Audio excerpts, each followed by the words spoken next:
Today on Rappler.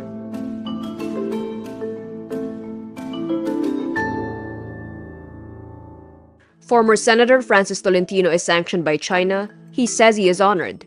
Senator Tito Sotto says he is ready to take minority leadership if he is not elected Senate President.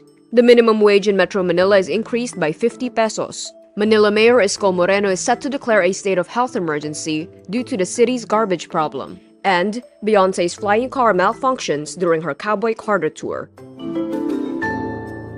Former Senator Francis Tolentino says it is an honor to be sanctioned by China over what it calls his egregious conduct on China-related issues. This after China's foreign ministry announced sanctions against the former senator who failed to secure a new term. Tolentino was the chairman of the Senate Special Committee on Philippine Maritime and Admiralty Zones. He shepherded the passage of the Philippine Maritime Zones and Archipelagic Sea Lanes Acts. These are laws that codify the 2016 Arbitral Award, which upheld the Philippines' sovereign rights in parts of the South China Sea, which is locally called the West Philippine Sea. In a statement, Tolentino says the sanction is, quote, proof of a steadfast resolve to protect our national interest and the dignity of our people. In April, Tolentino accused the Chinese embassy in the Philippines of tapping a marketing firm to propagate a pro-Beijing message. Senator Tito Sotto says he is ready to take the minority leadership if not elected Senate President. He says, quote, that role is also a good one. I am very prepared for it because I had served as minority leader before, back when Nene Pimentel was Senate President. Sotto is vying for Senate presidency against current President Cheese Escudero. The senator ran under President Marcos's slate in the midterms. When asked if being part of the minority means opposing the president, Sotto says he is willing to cooperate with the administration while remaining critical when needed. In May, Sotto said 3 to 4 senators approached him about taking Escudero's place. In a separate briefing, Senator Joel Villanueva says he believes Escudero currently has enough support.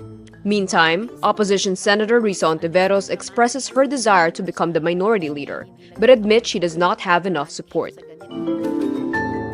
Metro Manila's Regional Wage Board increases the minimum wage by 50 pesos. This after proposals for across-the-board wage hikes languished in the 19th Congress.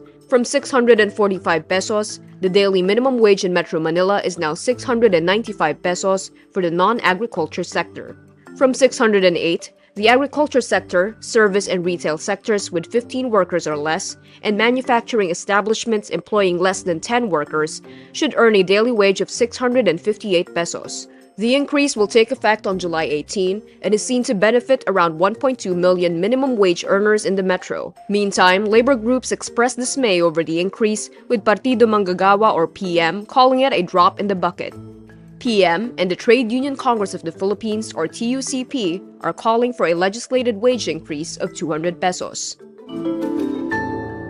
On his first day in office, Manila Mayor Isko Moreno says he will declare a state of health emergency over the growing garbage problem. He made the announcement in a Facebook live stream on Monday, June 30, after finding out that garbage collectors stopped working because they were not being paid by the city's previous administration. Moreno adds uncollected trash could harm people's health and safety, especially the elderly and children. In a letter to the mayor, PhilEco and Metro Waste Solid Management says they were terminating their contracts with the city starting June 30. Moreno says the city owes about 400 million pesos to PhilEco and Metro Waste. As a temporary solution, the mayor ordered the City Engineering Office, the Department of Public Services, and the Disaster Risk Reduction and Management Office to mobilize all personnel and equipment to help with the cleanup. He also asked barangay officials to clean the streets and creeks in Manila. Beyonce's Cowboy Carter tour had a brief scare on Saturday when a mid-air stage car prop malfunctioned. The mishap happened near the end of the show when Beyonce was performing 16 carriages while riding a red Cadillac hanging above the crowd. The car suddenly stopped and tilted, causing fans to gasp and worry as she said stop a few times. The crowd was relieved when the singer was safely lowered to the stage, smiling and waving to the fans. Despite the scare, Beyonce resumed her performance. And that's today's wrap. I'm Kara Oliver. Thank you for watching. Click the link below for the full story. Follow us on Rappler's YouTube, Facebook, X, Instagram, and TikTok.